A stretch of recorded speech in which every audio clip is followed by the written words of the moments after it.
Australia's peak bodies representing people with disabilities have come together ahead of a Senate inquiry into the government's proposed cuts to the NDIS to call for the bill to be paused.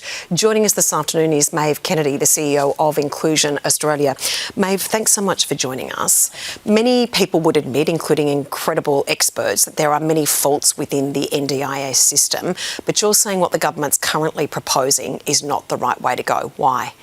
That's right. We support reform. We think that there are improvements to be made to the scheme and the intent is right, but the pace of change and the scope of this bill is so large and it's moving so quickly. There hasn't been an opportunity to consult with the community effectively. I'm just about to ask you that question. So from what you've heard and experienced, there's been no key consultation from the government or the authorities with the groups that know exactly how this system works and where the cuts could be made. That's exactly right. Not before the bill was tabled in Parliament, and since then the pace has been very quick.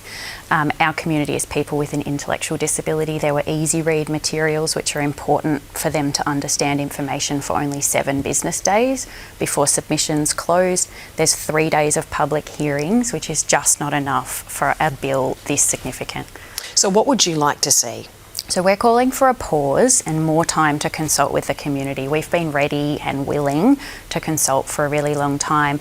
As Inclusion Australia, we have a network of organisations and people around the country with disability and their families who are ready to engage. We understand that the Senate inquiry has received probably thousands of submissions. That indicates the deep public interest and engagement in this issue, and we need more time so we can make sure the changes don't have unintended consequences and cause harm to the people they're meant to protect.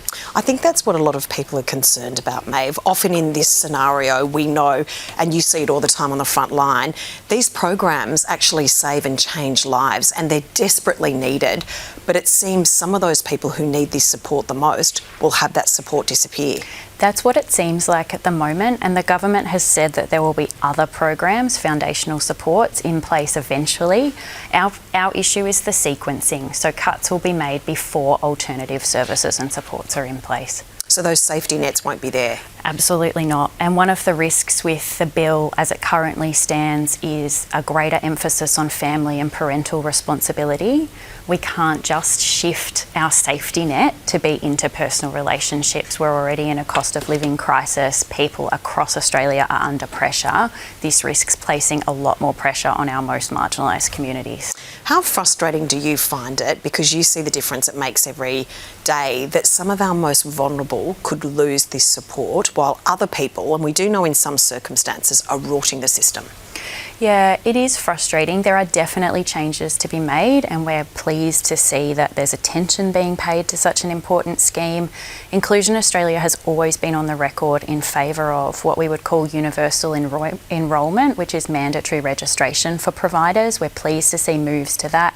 That will really help safeguard the community, but one of the risks is, we heard from the Disability Royal Commission that community access and inclusion are key safeguards. They are so important for keeping people safe. The changes in this bill at the moment will cut those vital supports for people.